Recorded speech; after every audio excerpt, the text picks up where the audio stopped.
अच्छा मतलब 2 लाख रुपए चाहिए इसके अंदर? नहीं, एक ही रहेगा वो। अबे तो वो क्यों नहीं आ रहा? वो अब दूसरा लिंक हो गया. Okay. Now go there, change the link and I'll tell you the actual YouTube link. What do you want? I'll tell you the YouTube link. Just 40% okay, I'm not sure. Anyone has एक और अश्विन को कोई power bank भेजो. देखो YouTube open करो.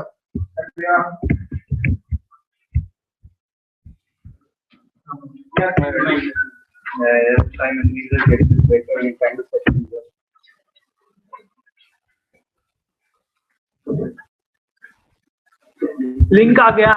I should tell you the link. Yeah, I'm able to see myself. Yeah, and I told him make a live stream also. Gulu, type what I'm saying. No, they are not writing. Type this link because I'm coding. Type YouTube.com. You want watch? No, it's fine. I can also write. Question mark? B equal to capital W 4 capital J capital S capital D 64 XB small no XB small capital S small o. This is the light. हाँ तो but that will be from This has to be kept here. उठाओ उसका. अबे but you bought a charger. हाँ, I bought my charger. उठाओ उसका. Okay, wait. पहले I'll send this link to somebody. अभी ये 2 मिनट बाद आ रहा है. हाँ आने दो. लाइव में how does it matter? Volume.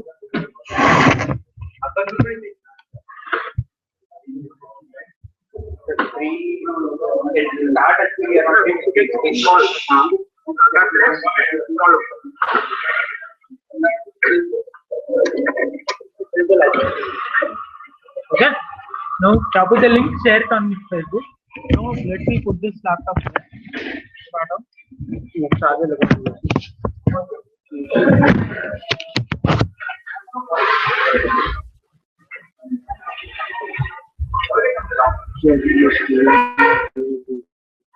Keshav को फोन करियो यार. केशव को कॉल कर. Tell him I've sent an email with the link. Ask him to check on it. And वो इधर आएगा नहीं क्या? आएगा but he will be leaving it only.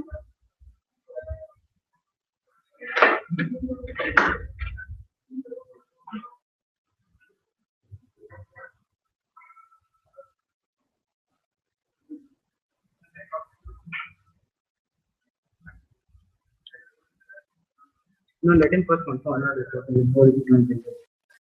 Okay, you work on it. Try करते देखना है. Sure, if you can't use the room, if you are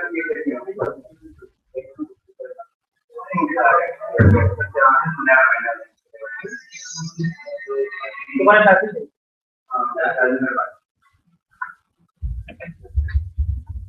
एक minute.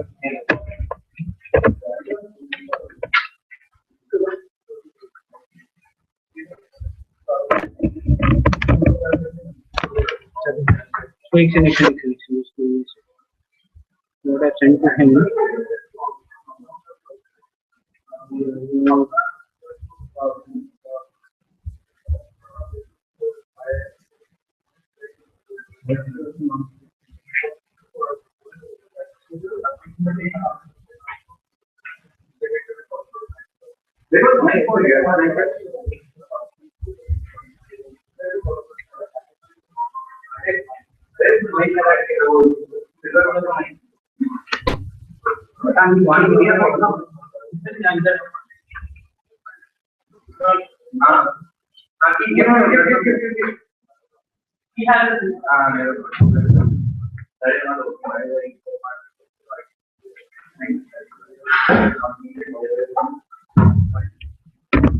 Right on your phone. Link. अबे तेरे पे नहीं चलेगा, मेरे को नहीं चला. Right on your phone. Right on your. Wait. कौन चेक कर रहा है? किसके फोन पे चेक कर रहा है? अरे तेरे फोन पे तेरे को एक लिंक भेज रहा है. Just check the link जो लाइव आ रहा है कि नहीं. ओए तेरा वो क्या? ईमेल आईडी क्या है? हाँ. एक फोन पे buzzer on WhatsApp 140. I don't know. Try something. You start saying that song or whatever.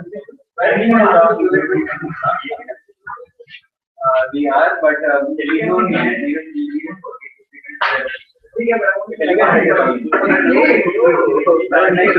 next level.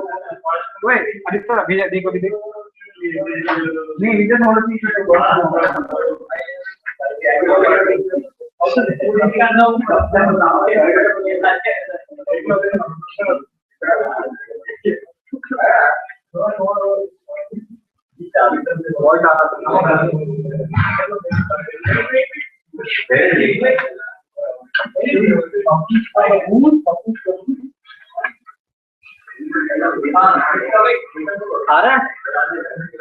voice आया?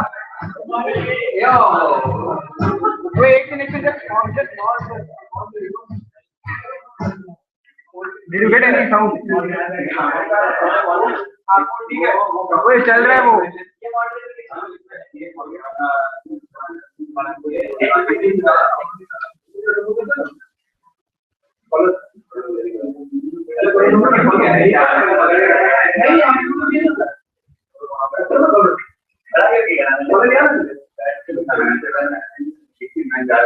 पोस्ट कर रहे हो क्या इमीडिएटली?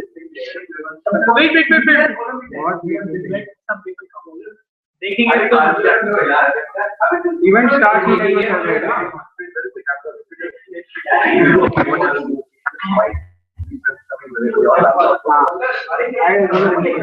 मैं डालता हूँ. ट्राई करूँगा. Schedule it after final. Schedule नहीं ना, इसे नहीं ना. उसके बाद तो people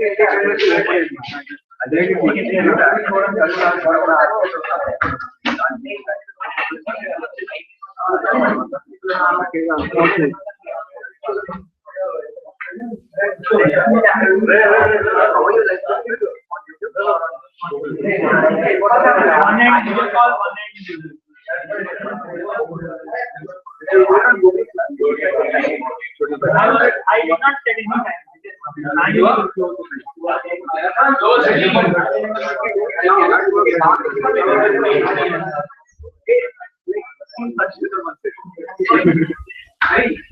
Then everyone will be done. Quality अच्छा रहता है. Quality is okay. हाँ है.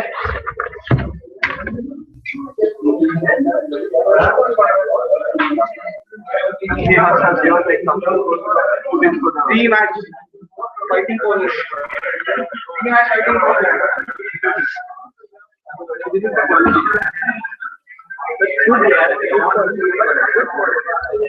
तुम लोग पहले पब्लिक करेंगे तो कोई आएगा.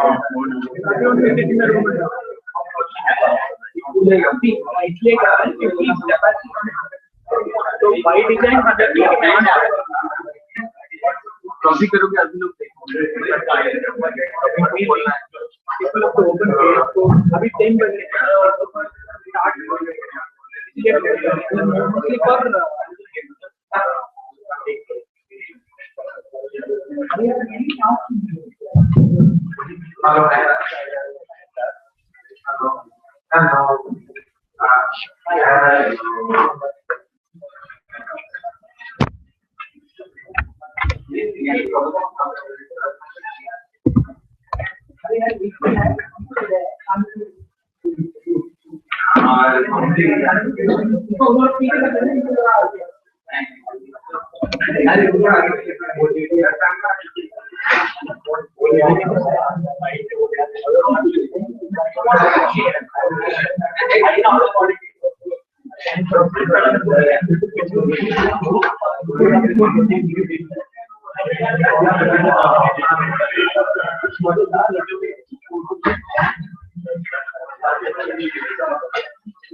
Being a moderator.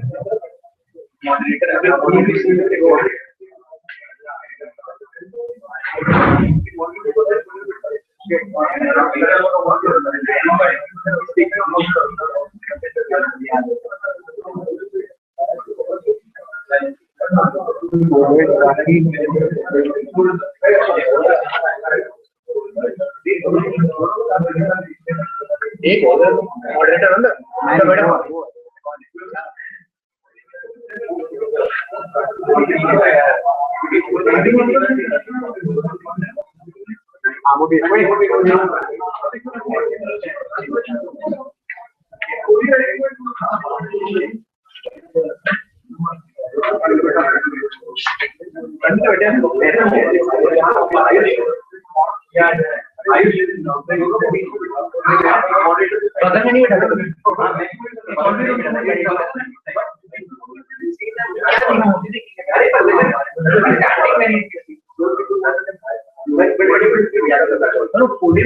You can move the podium a little towards the middle.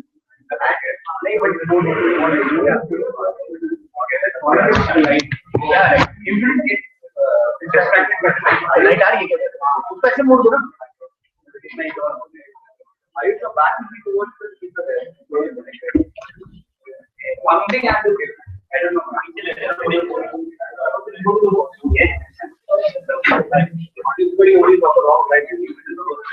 Me too. Always difficult.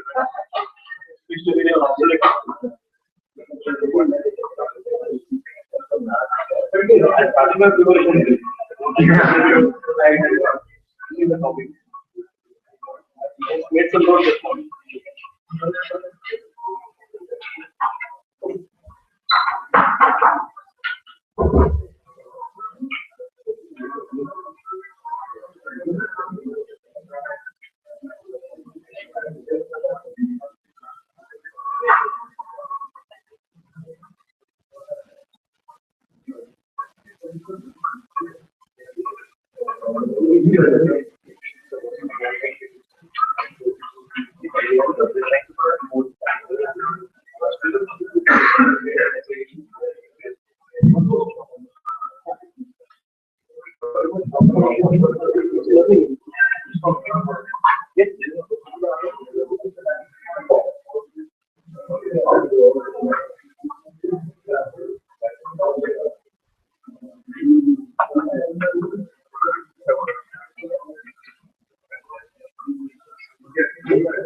Welcome to this first inaugural meetings of coding club.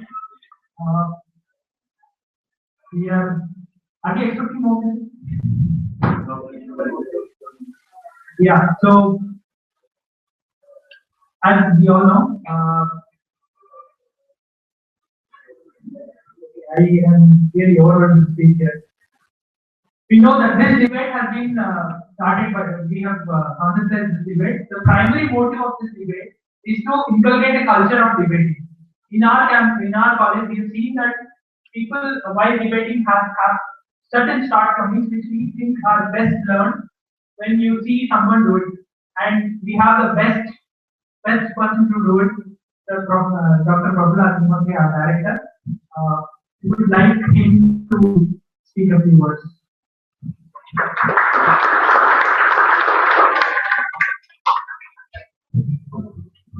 Good afternoon, friends. When this podium club approached me for this type of initiative, as he's overwhelmed now, I was equally overwhelmed. So yes, we do need to start this practice. As I always say, I don't look at these 2 years of you, which you give to us, as a period just to get a degree. If that is the case, MBA would not have turned it into a different field altogether. And it would have been just like any other post-graduation, like say MTech, MA, MSc, MCom, MArch, or whatever. In what way are we different? In MBA, we aim at not giving you any type of teaching. The emphasis is always on learning. So, learning is drinking water, or drinking whiskey, or drinking beer. It's up to you how much you drink, how much you can, you know what I mean. So, we want to here improve your capacity to think. I think the first years are also laughing. That means you have already grown the Diksha. So, capacity to increase your learning capacity. Okay? The process is learning to learn, because learning is continuous. It's the technique of learning that we have to learn. So that in whichever field you go, your resolution is quite different. In fact, I'll be speaking on the same thing in my speech. I don't want to preempt it because my opponent will otherwise get away talking. Okay? Our generation was quite simple. You get a job, get timely promotions, get good pay, you are secure. This generation, I feel, will never be secure. In the traditional way of definition of word secure. You aspire to retire at the age of 45. Well, I am not yet paid off my loans at the age of 45. So, why would you think of retiring? My son has plans of going to Himalayas and Europe, Arts, and visiting different countries. I said, when the hell are you going to get married? At your age, I was already married. He says, Papa, marriage is not everything. Things are different now. And therefore, we need to learn now. We need to learn how to learn. And that's why you are here. And we learn not just through classroom interactions, but also through, rather go through outside the class interaction. And one of the most important thing that I want you to learn in these 2 years is learn to communicate. Communication is an integral part of your personality. I always say I have a dream to see or dream to hear companies which come to campus saying that students of RMBG stand out. They are really different. They should be different in terms of their personality. We don't give any great gyan, I know. Same gyan you will get if you go to Ahmedabad, Bangalore, Calcutta, okay, and also at Trish. I don't compare ourselves with schools, rest of the schools. Okay. You will get the same gyan. Trust me. In fact, all our faculty members are, if you see the total number of faculty that we have, all of them are as good as, if not better, than the best of the faculty members in this older business. I'm not comparing with all the faculty members there. I've taught at IIM Calcutta for a long time. I know each one of those 80 or 85 odd faculty members over there. And I'm comparing our faculty members with their best faculty members. Same is the case with Ahmedabad. So you will get, be assured, you will get the same inputs that their students get. So where do we strike the difference? Where do we make ourselves distinguished? That is positioning in marketing. You already studied marketing. We should be different in this. And that is your personality. You should stand out. And what is personality? Of course, Abhishek will tell you later on what is personality, persona, and other things. It's not how you look, how you dress. That's a small part of it. Persona is something to do more with mind, right? And your thinking, your ability to think, ability to come out with the right responses, and so many others. And that's what I want you to learn in these 2 years. Develop them. Develop these habits. I would be happy. I would say I got all your money paid. All our efforts would get paid off. If your parents come and tell me that yes, my son or my daughter is quite different than what he or she was when she came to this program. And all these activities, mind my words, trust me, all these activities will help you contribute towards that. In fact, my appeal to the podium club and many other clubs would be, when you do these initiatives next time, let not your best students participate. Let there be inter-podium club to competitions where maybe one of the most experienced persons can compete with some of those who have never participated in debate. I was a very shy person when I was in school, same in college. But when I went to MBA, I decided to change. And the change is always internal, friends. I started grabbing every opportunity to speak. My legs used to tremble. I would forget what I have to speak. I used to by heart everything. And once I forgot the middle sentence. So imagine what must happen thereafter. And I couldn't even understand what I was speaking thereafter. And I'm sure the class also must not have understood. They made fun of me. They laughed at me. I also laughed at it. I laughed harder. I always say the shameless person learns faster. Be a shameless person when it comes to learning. But learn. At the end of 2 years, I was the best speaker of my class.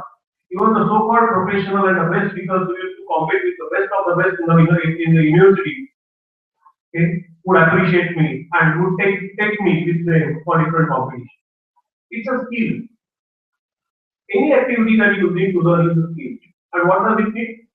All it needs is perfect practice, not any practice. Practice doesn't lead to perfection. Perfect practice leads to perfection. But a practice in the right way. That's why I take the help of those who have got more experience in this, those who started few years before you, and you can catch up with them. You can do better than them. Same is the way of writing. It's a skill. What is writing? Little bit of vocabulary, little bit of construction and grammar, and that's it. Once you learn this, you have it. You have to practice it. So practice it. Learn it. Learn to learn. Learn to learn new things. Why are you here otherwise? Just to get this PGT, you will easily get it. It's hard to fail. You have to make extra efforts to fail. And people do make them. Okay? So otherwise it's difficult. So just don't aim at getting PGP or FP or whatever. Aim at learning. And especially communication. I believe in direct communication. I had tough time when I came here at Trichy, because Trichy is a typical conservative communication system wherein they would say goody goody things. You know what is direct communication? 4 5. Be straightforward on the face. Say yes or no without mincing with words. Without playing with the words. No, I don't appreciate this. No, I didn't like this. I had tough time with these NIT guys mainly because of that. They used to call me arrogant. Because they believed in normal, traditional form of communication. Okay? He will say the dean of NIT would when I would go to meeting, yes, you are right, yes. And he won't do anything. I thought yes means agreement. Later on I realized yes means okay, I understand you. And then he would say that look, this activity is very aggressive. He forces me to say all this. How could I force him? I didn't have any gun in my hand. So you may encounter direct communication in your life. Learn how to deal with that. And I realized one thing in my life, direct communication always makes life simple. I do not believe in speaking on anyone's back. If I have to speak anything, I'll speak on your front. Okay?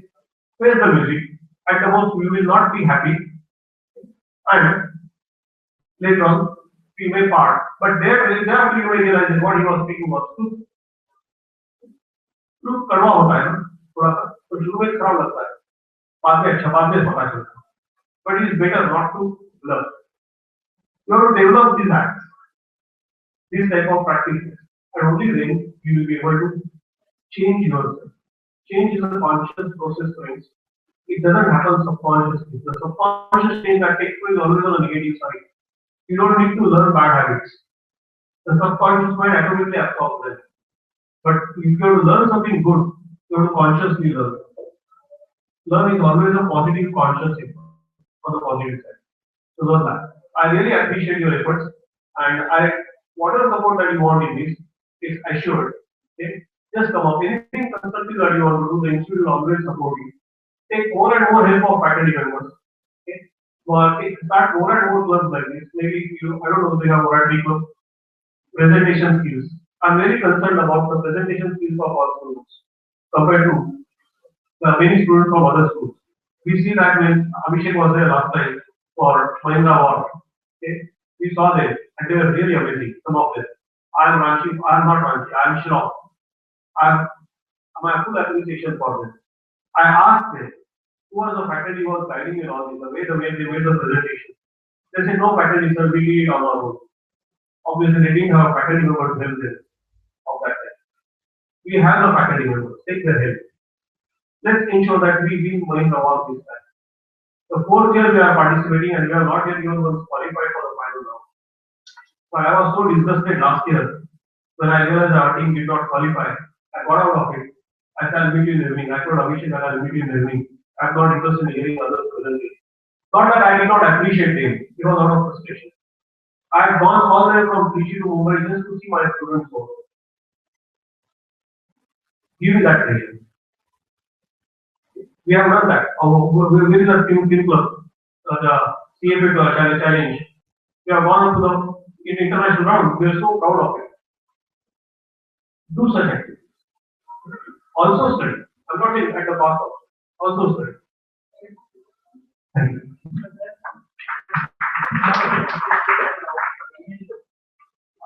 I would suggest I want a podium of members here to elaborate. I will not do that.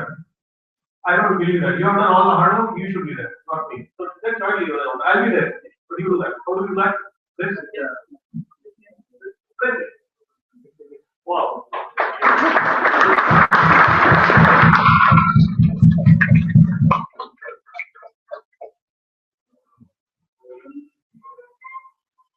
We started participants would please take a seat.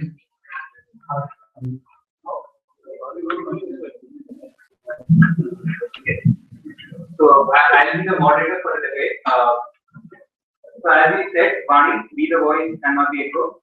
So the topic for the day or the resolution for the day is the bell curve. The bell curve is an outdated tool of performance management. Our speakers for the day are Professor Agnihodri and Harsh Shukla. Professor Agnihodri will be the proposition for the topic, and Harsh will be the opposition. The rules for the debate are simple. Both the speakers will have 7 minutes of opening statement. At the end of 6 minutes, there will be a buzzer to remind you that 1 minute is remaining, and at the end of 7 minutes, there will be a final buzzer. After which the speakers need to conclude their speeches. After the first round, there will be a round of rebuttal where the speakers can rebut each other's claims that were made in the opening round, or any other argument that they think could be made.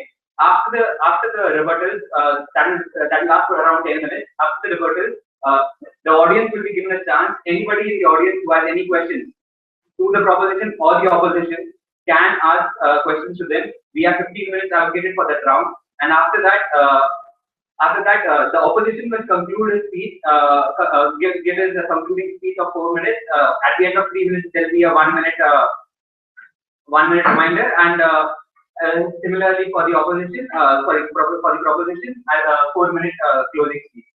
So that is how the debate is being structured. So I'd like to call upon the proposition to start off the proceeding.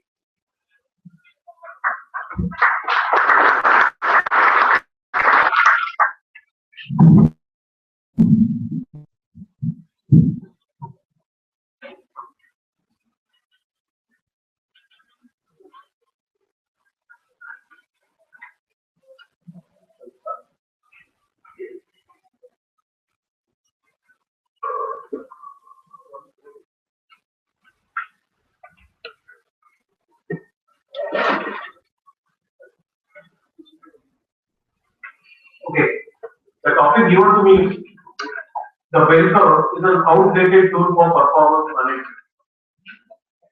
Let me start with what is performance management. Typically, when an employee works in an organization, he is expected to perform with respect to the KRA, key result areas that are given to him. Key result areas is the latest term or other term which belongs to the last decade. Earlier, it was called as the job description. As per the job description that has been allocated to that job, an employee is expected to perform, and his performance on the job would be measured and evaluated by his immediate supervisor, which would be weighted by his supervisors, and the work of an employee, the work of an activity, or the activities performed by that employee during a particular period would be assessed. And on the basis of that, on the basis of all the performances of all the employees, typically these employees would be put under a bell curve, wherein it would be bottom 10%, mid 65%, and top 25% are the most three famous categories. Okay, this is called T10, M65, or T25 categories would be assessed. And then depending on your performance in this category, if you fall into the T25 category, you may be given promotion or increment.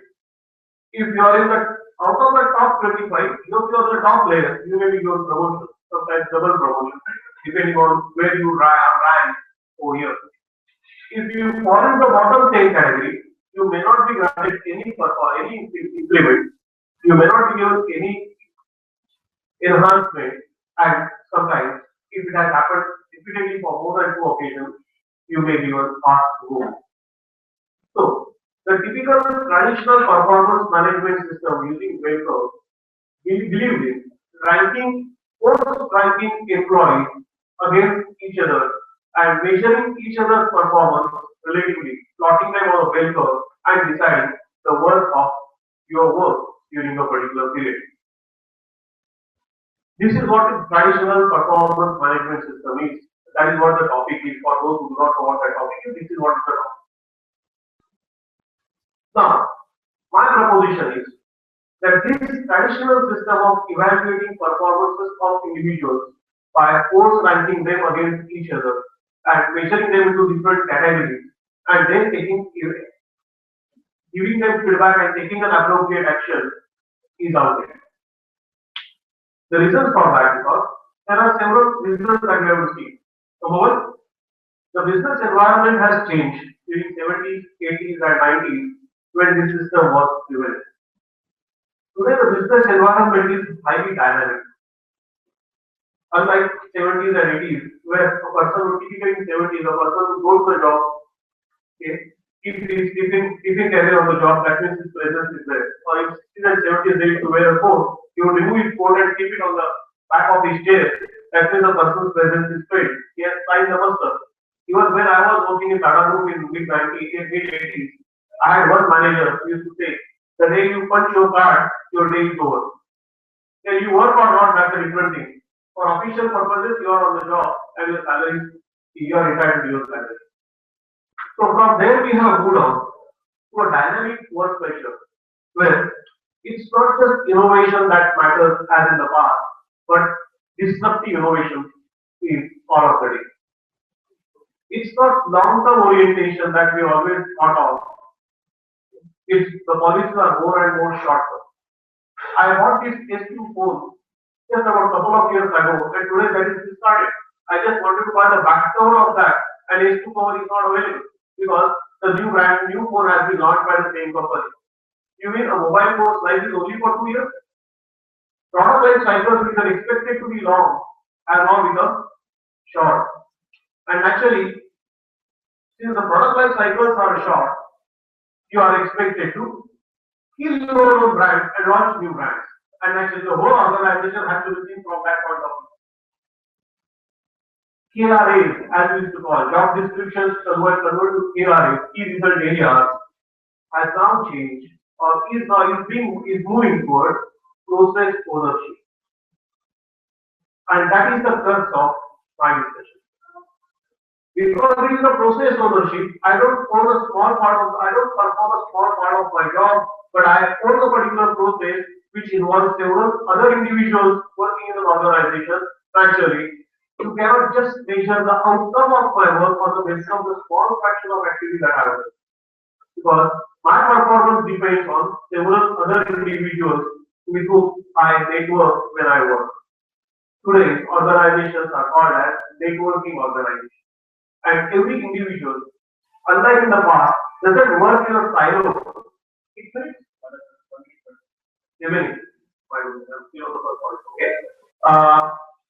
We basically have a networking of individuals. Number two is a millennium generation. I am me, respect me. I am a different individual. Why are you comparing me with others? He is a different individual. They believe in out of box thinking. They are fast, short-term oriented. Life for them is at 45, thereafter they want retirement. And actually, you have to measure performance of this type of individuals, you have to understand their side.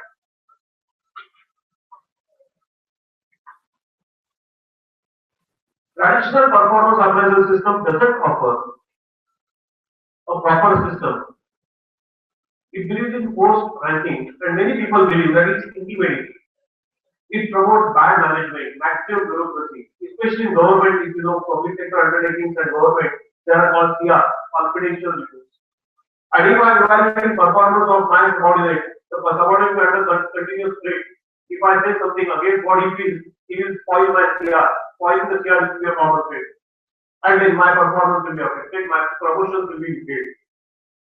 And that would actually create haji or responsive to the organization, which is unlikely to create open environment. And it is for that purpose I suggest that we should not have bell curve for maintaining performance. Thank you.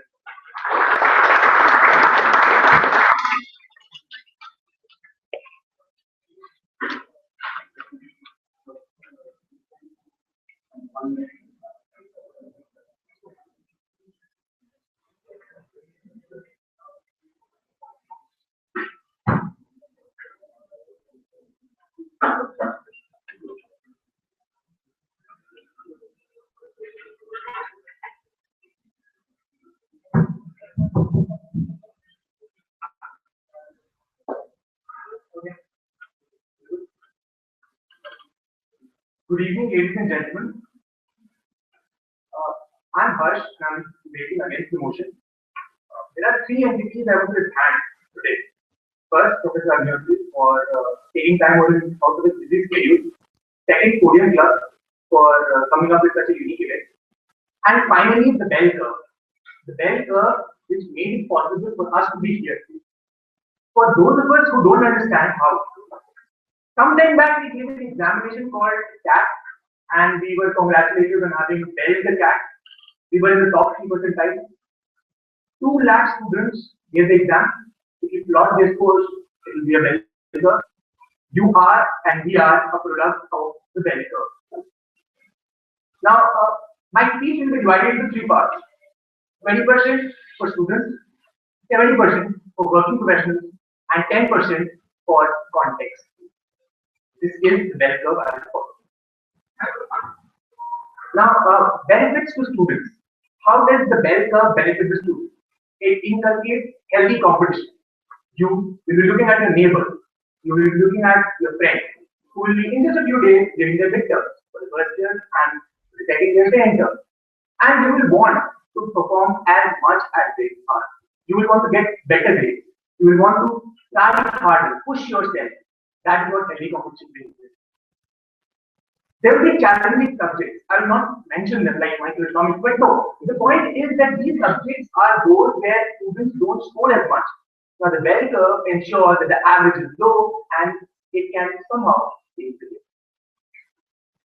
Now there are high performance bell curves. Everybody sees that bell curve puts low performance and high performance.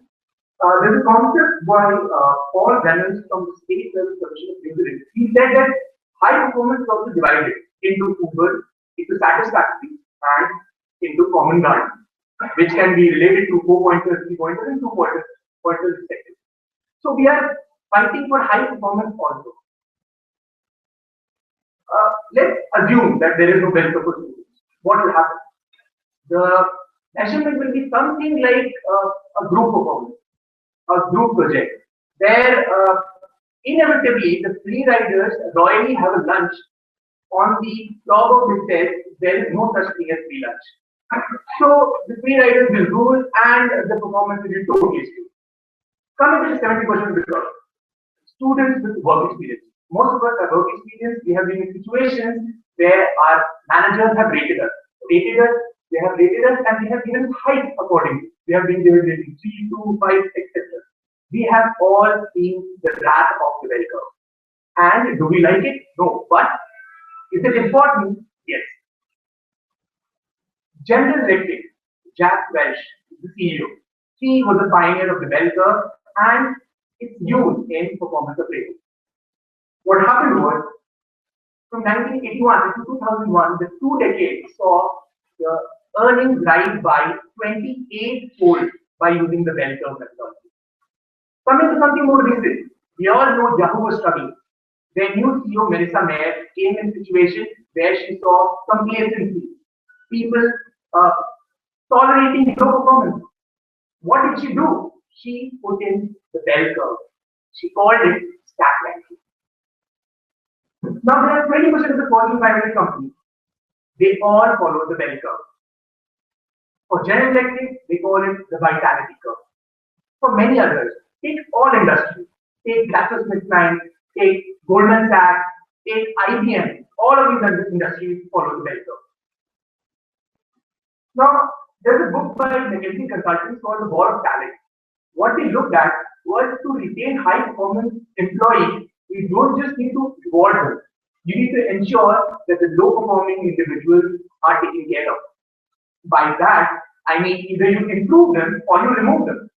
The clear understanding is that the high performance employees want to know that their company is working based management, not based management.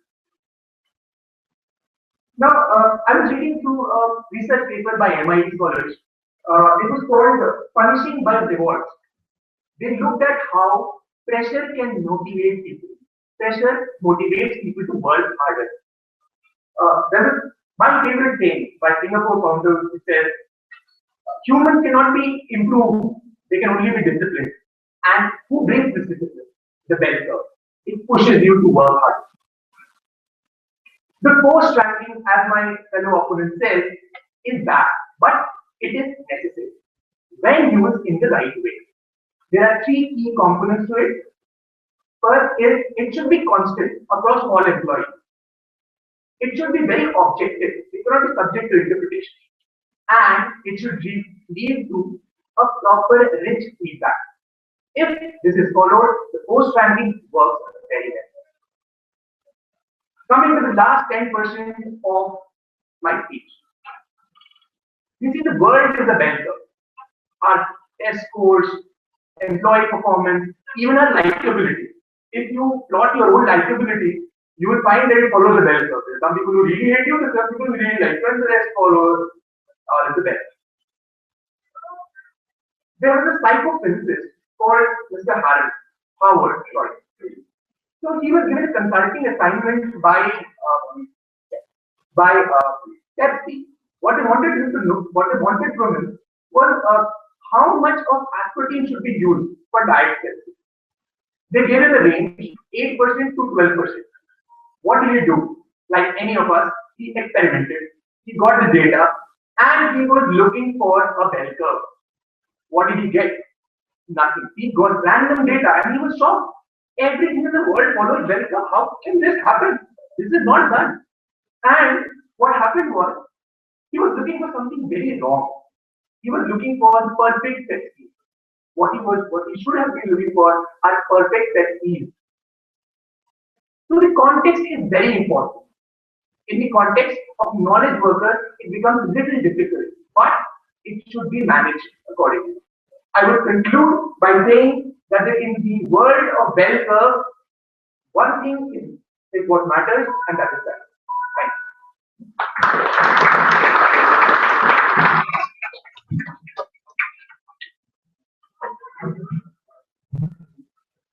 Thank Thank you, speakers, for the opening speeches. You can take 2 minutes to take your notes before the rebuttal starts.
Let's start the rebuttal round. We have 10 minutes for it. Okay, I congratulate my direct speaker for making Regarding the last aspect, context is important. Really, context is important in every aspect, including to what he spoke. I would have been really happier if he had spoken with respect to the context, how vehicle is important for performance appraisal, and not in general in life by starting from cat to liking of friends. That's not the context of our today's discussion. I appreciate what he said. Well covered, inculcate healthy competition, perfectly all right. But how healthy is good for health is a question of debate. There can be another debate on that. Whose health? As I said, different types of employees are there. There are different nature of their work. Some certain type of activities are not healthy, are not good for competition. he mentioned about GE, which introduced that, but perhaps my learned friend doesn't know that GE itself is moving away from vehicle for performance appraisal. This is a topic for discussion. And most of the companies that he mentioned are moving away from vehicle, for example, from PwC, Juniper Network, Microsoft, Deloitte, Adobe, Accenture, and many others are moving away from vehicle. GE, as he rightly mentioned, was pioneer in introducing performance appraisals say, in mid 60s and 70s, and but they are also moving away from vehicles. Now, the other point that he made was pressure is like curve, right? Yes, pressure is in psychology, pressure there is a performance is measured against stress level, and they believe that stress to performance is an inverted U curve, and what matters therefore is what is the optimum stress that will bring the maximum performance. And if you miss out on that, your performance is going to decrease. And therefore, bell curve is not always important in all the contexts. I'll rest my argument, my rebuttal at this stage, and will come back after my other opponent has spoken.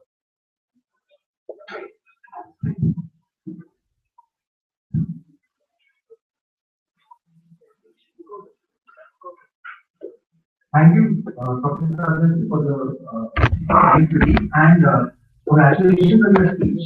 And more, there were many points which you raised, and they seem valid to the naked eye. When we look deep into it, there are holes. We are looking at individuals who don't want to be compared. In the IT industry, they have companies like TCS, Infosys, HCL, and many others. They are employing more than 1 lakh people. How do you rate their performance? You need proper objective performance management tools, and that is in the form of the bell curve. There is also, a lot of buzzword which is used in the industry. One goes in the name of disruptive, management and disruptive innovation. My opponent also used it that disruptive innovation is the thing. What I argue is disruptive innovation is something which is being thrown as it's a word. It is not being followed. All the companies are weighing it as something which they want to do, which will improve them. They are not able to actually disrupt.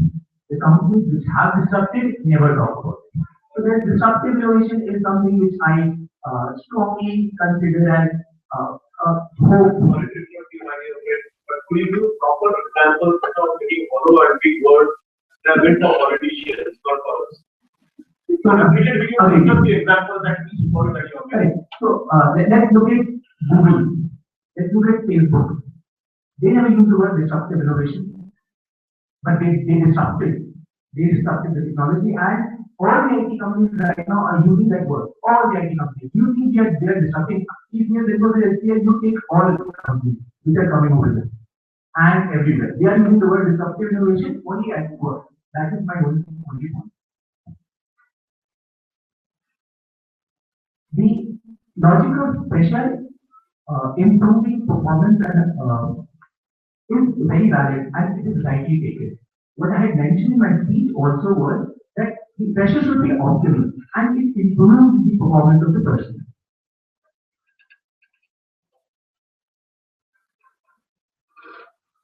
The period life cycle, the life cycle of the product is reducing. And it is reducing, but then what does it have to do with the performance of the employee is something I am not very clear. Because the employees are still being looked at from an annual perspective. So the product is not changing in 6 months or 1 month. It's changing over 5 years. So the performance measurement can be valid for the 1 year. Thank you. I appreciate appreciation and giving examples. And I personally category you book disrupt, don't claim that it's a disruptive innovation. Typically, these strategists and analysts decide what is disruptive and not, and actually therefore they impartially, objectively study the organization strategies and they call them disruptive. Typically, this disruptive innovation is seen by its results and not by the act. The other one that you made was about PLC, shorter PLC and what role it has to do with employees. Don't forget, my dear friend, everything is to do with employees in an organization.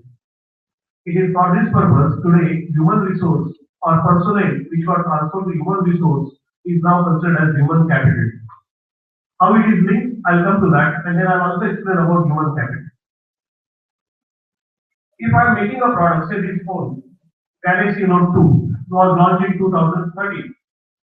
And if organization at that time also realized that we can improve our own improved product, we can improve our own best product. Naturally, how are you going to do that? There's an R&D team which is working overnight for that. There's a product development team which is working on that. There's a sales and marketing team working on that. And they know that within next 2 years, we are going to come out with an extension of this brand. And naturally, therefore, within these 2 years, the manufacturing team knows that they must manufacture this today and offload the product in the market. The distribution and supply chain knows that they have only 2 years to work for. As well as the sales and marketing team knows that they have only 2 years to dispose of this brand so that our new brand will come and capture the market. And that's how everything is linked to human beings. When you say product life cycles are getting shortened, naturally it's employees who have to gear it up and do that, not just technology. And therefore today, they call it human capital. What is this human capital? Each employee is an asset. They understand that each employee has a different role to play. And if that role is given to that employee as per his nature, as per his capabilities or competencies, he will perform to his fullest and whole organization will survive. As a result of which, if I have to measure the performance, I'm coming back to the topic, performance appraisal, I cannot rate him on a bell curve in comparison with others. After this, when they agreed this argument, they said, okay, we will not compare them across jobs. So a person from R&D need not be compared with person from sales. Comparison is obsolete. You can't compare apples and mangoes. Okay? They are different categories. Then they said, let us compare scientists in Washington versus scientists in Bangalore. KRAs are same, roles are same, performances have to be same. But then they also realized that Washington has different challenge, Bangalore has different challenge. Person in Washington, by taking a tube, can go to office in 15 minutes. It's a big struggle for a scientist in Bangalore to reach to his place where it may be in Bangalore, unless this thing on the campus. So struggles are different, challenges are different. Measures of performance has to be different, and therefore they say bell curve outdated. What matters is individualistic performance measurement of a person, depending on his specific areas of activity. Other things I realized, which I mentioned briefly in my initial talk, and that is each individual works in a network and not in silos. It's network management. One example I'll give you, actual example I'll give you. In one organization, they were discussing about product launch and customer management. And they thought that a particular group of employees, or a particular employee, rather, not even for a group of employees, a particular employee was not effective in managing his customers. And therefore, they employed a consultant to discuss this issue. And then they realized that it's not just one person who was involved in that customer management, okay? But the consultant came out of the study that the employees involved in customer management, involved in customer account management were 344 in that organization. There are 334 touch points which were involved in customer management in that particular case. The manager, the VP who had hired them said it's impossible, it can't be 334, please study again. So the team of consultants went back and studied, and they said, yes, Mr. Vice President, you're right. They were not 344, they are 920. So the point that again I'm making is, it's not silos, it's network. And you can't compare those individuals working in network in any curve, forget normal distribution based on percentile as you mentioned, no. Because each one plays a different role, and in a different environment, and a different dynamism. and has to deliver different things at different points of time. And since there are differences in this, they cannot be compared or measured on one single scale. Thank you.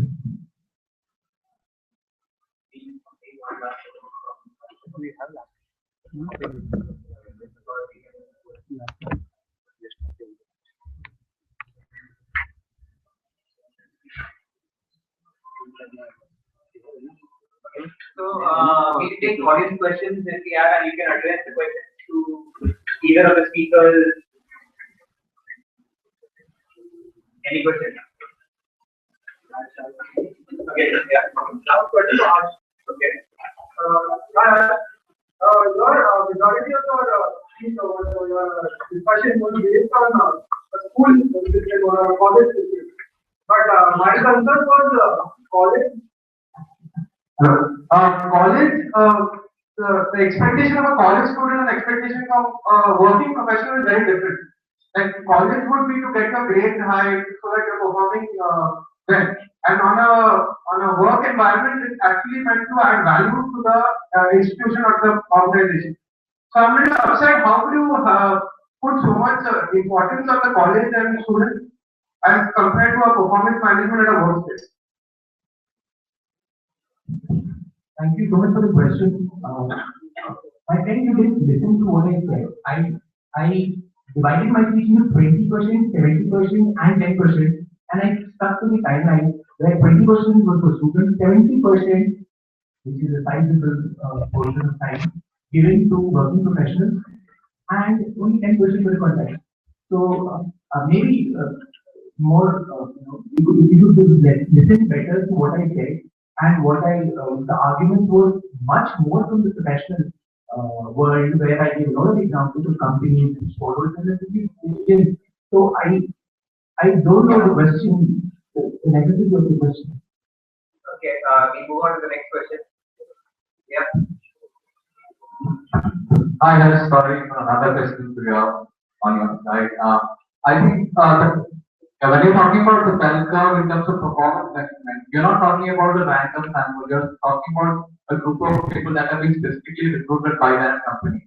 So maybe they do have a high number of people who are going to be higher performers, but then you're going to shift them into the middle just to satisfy the curve. So don't you think that will ultimately affect how it's rated? Because somebody who has actually performed much better than the 2 or 3 rating that he got, he might have a potential to go to 2 or 5. So you're limiting that person. So how do you respond to that? Very valid question, and it's very expected what you just asked. If I am a manager today and I have 50,000 rupees to give to my employees, how do I do it? I have 5 employees. I just do 10, 10, 10, 10. Go ahead. Take it. No curve, random distribution. I have to rank the employees. I have to rank the 5 employees who are there. Because as a manager, even if I don't fit them in a curve, I have to rank them, and then according to the company policy and also the weightage that I want to give, I'm sure you work and you got 5 rating, 4 rating, 3 rating. So the challenges of the manager must also be seen.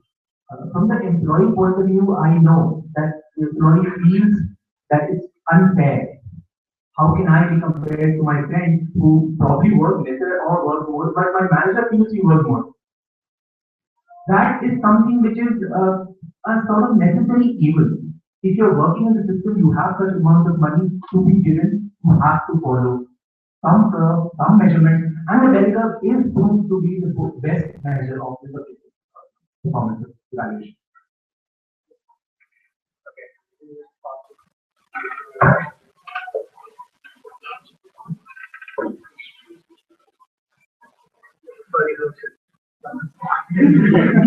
Actually, like in touched our topic that I talked about is the CAT, on which you said as a bell curve measurement. So, like CAT, there is a standardized procedure which the certain all the individuals have to follow.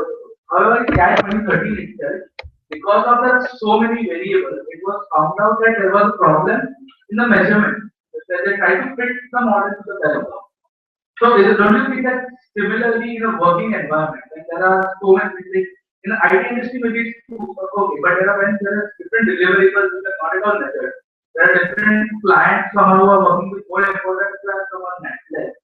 So do you think you can fit everyone on one curve and extract one model? I do not say that there should be no improvement in the bell curve. The bell curve is subject to improvement and subject to the context. That's why I identified this is the context. You should use the bell curve where necessary, and you see that there's no flattening of the bell curve. It's not just a simple. So you see that 20%, 70%, 10%, it will change according to the context. And also there are key parameters on which you find the employee or rate the employee. So that those parameters also depend on whether the project is more important, what is the skill set required to work on. Some employees are given hot skills. I'm sure that some of us girls they got hot skill bonus because they had some skills which nobody else had. So these are measures taken to challenge overcome the challenges of the welfare. And I appreciate the question very much. Yeah. Pass it on to me. Nobody's asking there are they afraid of something?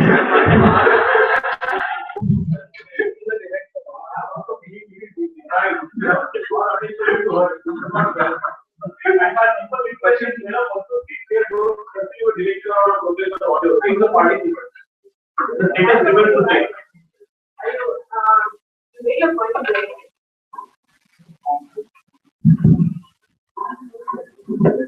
Previously, I was working with MNC admin with one of the top current. I was at the gate. As a manager, I would when I have to do performance assessment, I was totally disturbed because every branch will have to exhibitors. Out of the 18 exhibitors, I mean 15 exhibitors, both of them in the branch will be equally performing all time. Okay, but I will be restricted to appraise him and give him a rating. Guys have to go to the later. I have to apply. That is, outside I will see that I can rate my the two exhibitors working in the same branch who work under my control. When I know that they equally perform better in the same way, how do you expect me to apply this system? Don't you think that you should go to some more better system of performance appraisal? Because when as a manager I have to hear my boss that you should know, you should apply this. This is the company's goal. You cannot go on this. You have to. I cannot have butter in one eye and something else over there. I cannot rate in respect. So if I don't do that, again my performance would be it would be it should not be of course I will have an impact on my appraisal. Don't you think that we should have a better in today's The need is there. There are weaknesses in each, but currently, as of now, bell curve is the best method to use. I agree with ma'am. In situations like these where you can't decide who to pick, two employees working on almost similar, but that is where you need to draw the distinction. You need to bring in more objective parameters to check. You need to see what is the value which was added, what is the maybe ROI which is gained from this employee to come up with a rank. Even our college with the director's merit list, it has 5 people. It has to come up like that. You have to rank people. We are given specific. I'm sorry, I'm coming back to the university system, but it is more measurable here. It is less measurable there, and once you try to understand the complexity there, you can understand it. That there also you can do it. There also you need to rank. There's a desperate need to rank employees. And given the specific fund which you have, as you said, you need to present your own personal interests are at stake. So it's a challenge, and I think the best manager probably satisfies both the employees and maybe sends one on site and gives others rating. So a manager should be. for the proposition.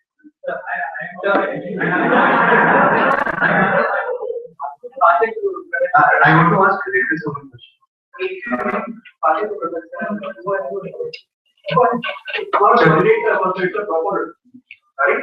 Proper. Any question for the proposition? Okay. I'm asking again for the proposition. He said that there has to be an individual. Said that there has to be an individualistic, like from a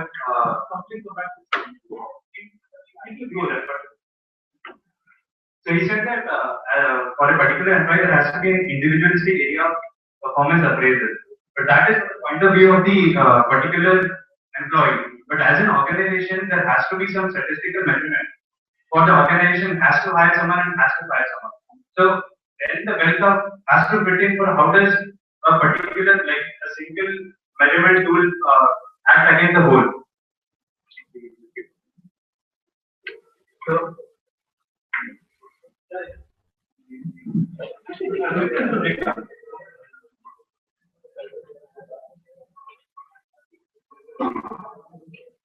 Yeah, it's a very practical question that you asked.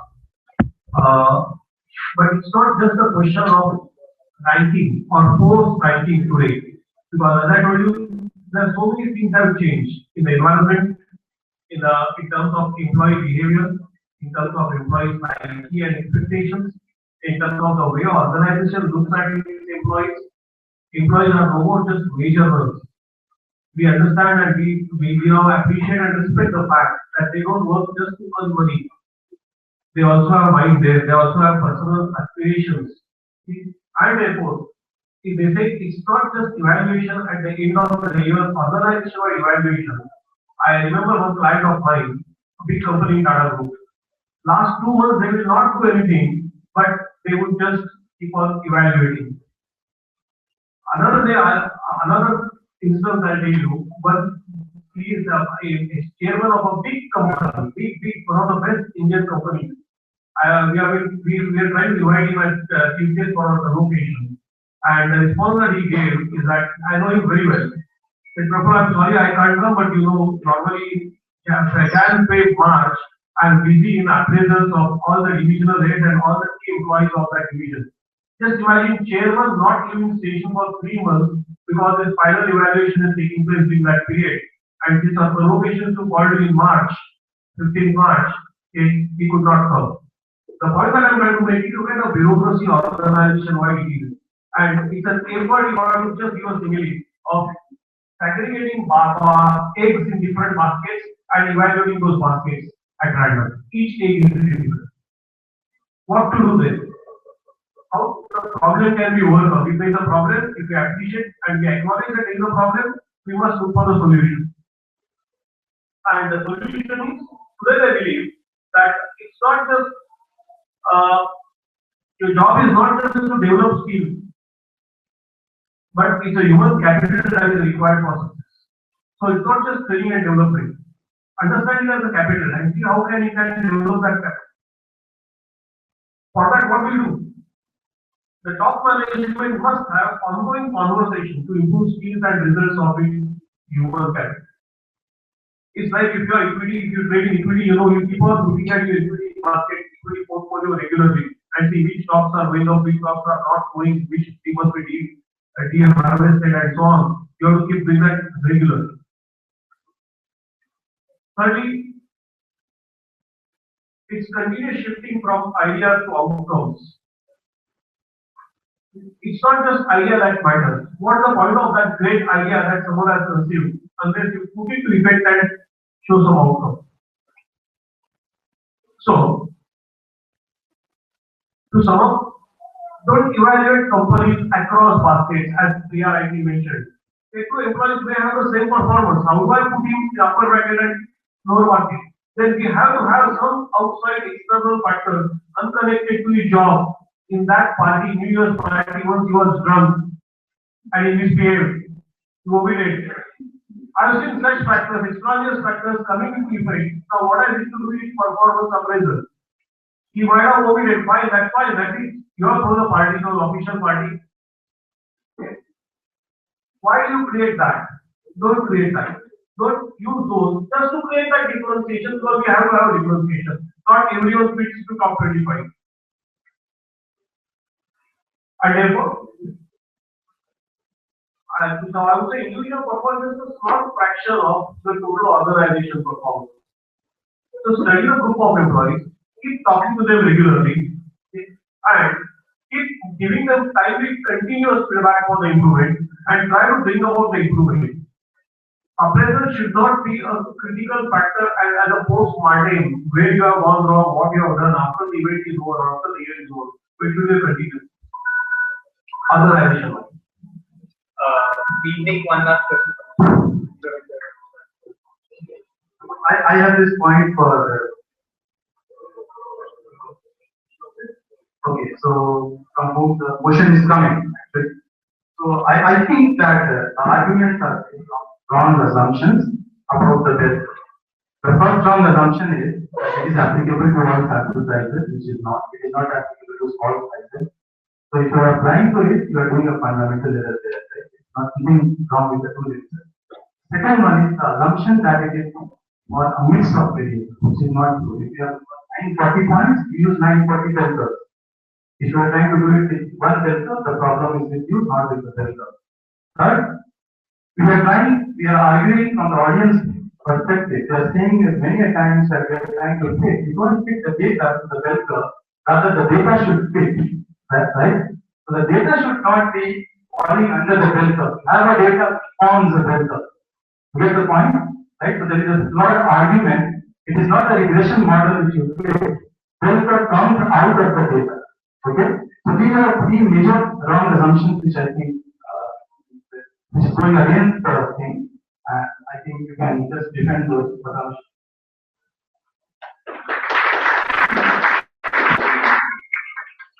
The assumptions are found to be absolutely valid or statistical proving, no doubt about it. But organization, the issue is organizations were using bell curve. As I told you, the statistics that I have shown is actual statistics from HR manuals and HR books and different cases where they are using it. Now, if you are saying that the use of bell curve itself is faulty, that means you are supporting one argument that bell curve should not be used. So I appreciate it and accept it. Yeah.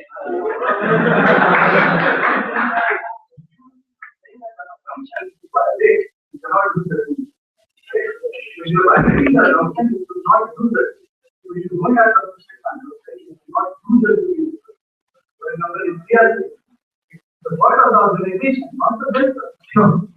I mean, but today we are saying, Professor Ramesh, we are going one step forward and saying that these techniques may not be used. The things have moved on. If whether it's faulty or not, just don't go use it. That's it. There are better techniques available today. That's what we are saying. I think we are to the end of our public or audience questions. After this, we'll have a 1 minute break where the participants can gather their notes and they can make their closing statements.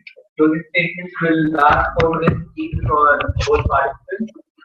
The opposition will go first and then the proposition.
Okay, so the opposition will start.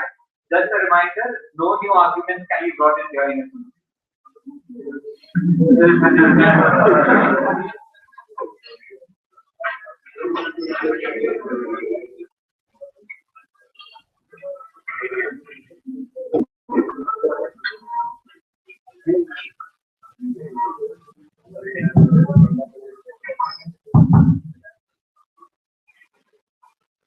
Hi friends, I mean, very interesting debate. I got a lot of points on why bell curve is not important, but still somewhere deep down I feel bell curve is important.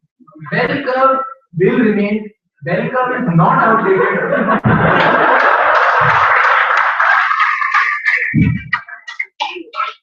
Really respect to my professor, Professor Rakesh. I also feel that the bell curve is not it's being blamed, but what we need to use it correctly. As he said, the sample size should be more. The sample size should be more than 200 acts for the bell curve to work. And by saying we are going to work in network organizations where all will be well, I will be friends with my friends, and everything will go jolly well, does not work. Giving a utilitarian argument, we are having organizations who are competing with each other to have for higher performance, for more profit, they have to do something. They have to use a tool. Right now, the answer is bell curve. Tomorrow, if the answer is a rectangular curve, we will go ahead and take the rectangular curve. Today, it is bell curve.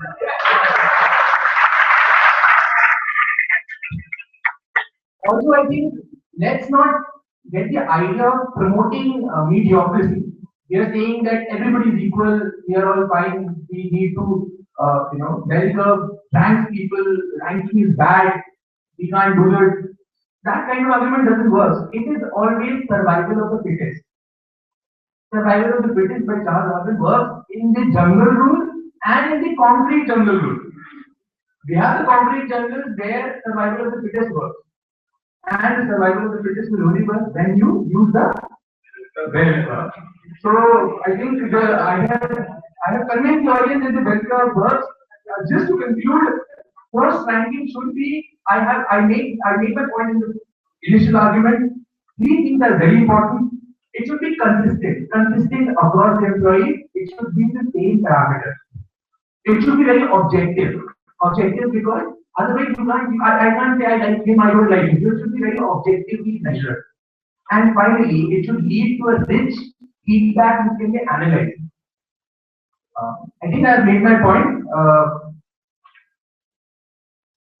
Since I'm told that we can't bring in new arguments, I think I'll stop by that.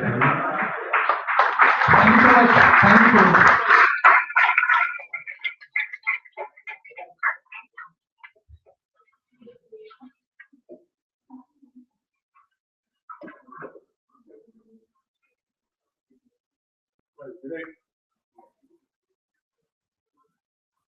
Whether it is bell curve or rectangular curve, I feel no curve is necessary.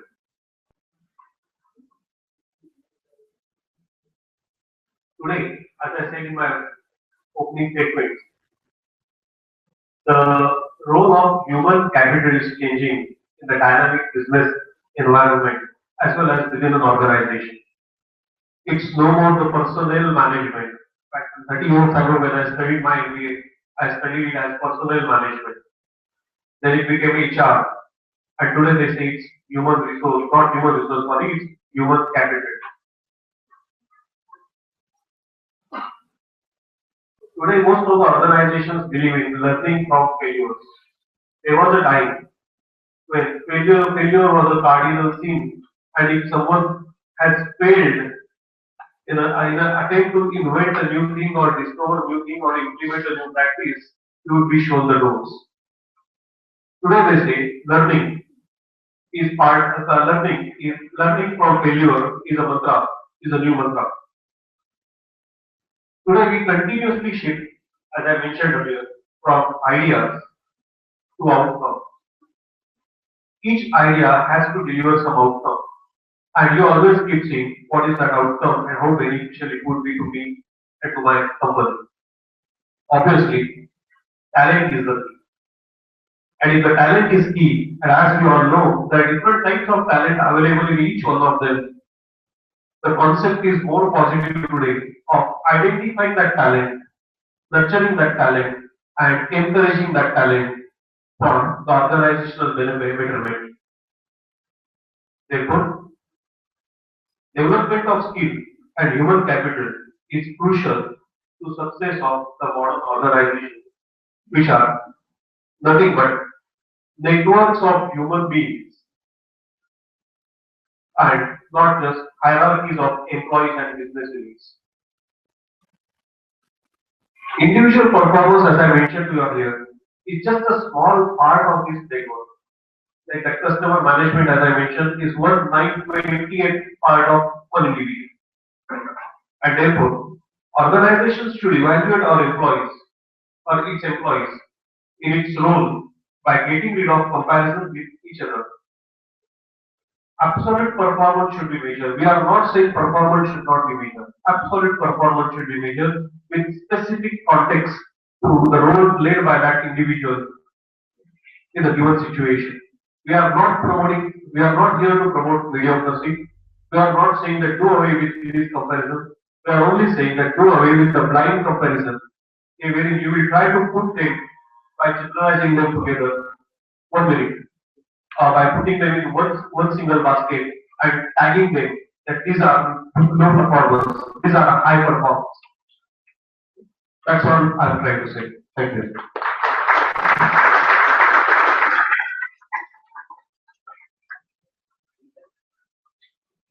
After this closing speeches, we come to the end of our debate. Now we put the motion to the House. Whether the House is for the motion or against the motion. We can have a show of hands. Okay, we can have a voice vote. If you objective, and if you play. So, what is the House feel? For the motion? Aye. And against the motion? Aye. So we have.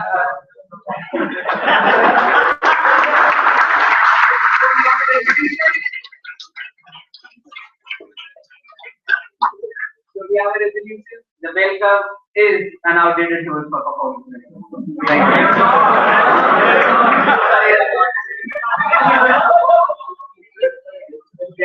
Thank you. Before we end, some news. The next debate is on 8th of August, next Saturday, same time, same venue. And the topic for the next debate is, it's better, as in the resolution for the next debate is, we don't have both the participants over here, but we'll convey it in an email within the next 15 minutes. The topic of the next debate is, it's better to be pretty than to be rich. So, yes, before we end, word of thanks from our coordinator. First of all, I hope all of you had a good time today. We are all busy.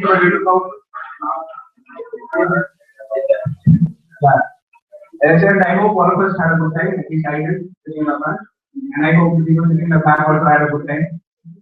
I'd like to thank our participants first, Dr. Kapula Abhinotri and Harsh for taking out time and coming and debating here and being good sports for agreeing to whatever the audience had to say and putting up with all the questions the audience came up with.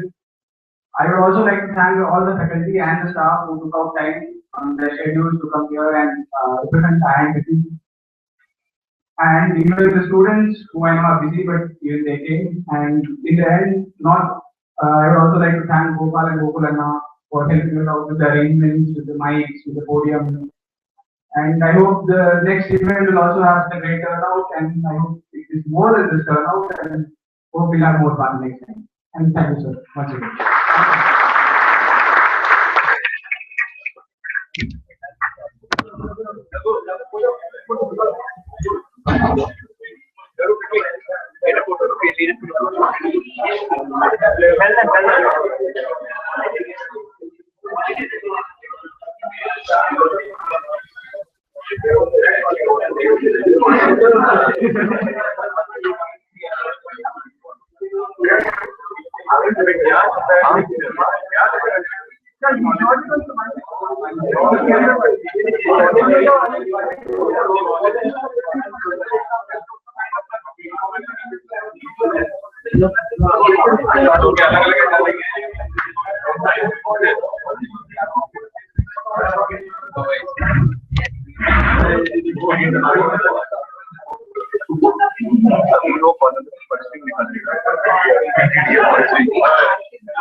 And let us have more context.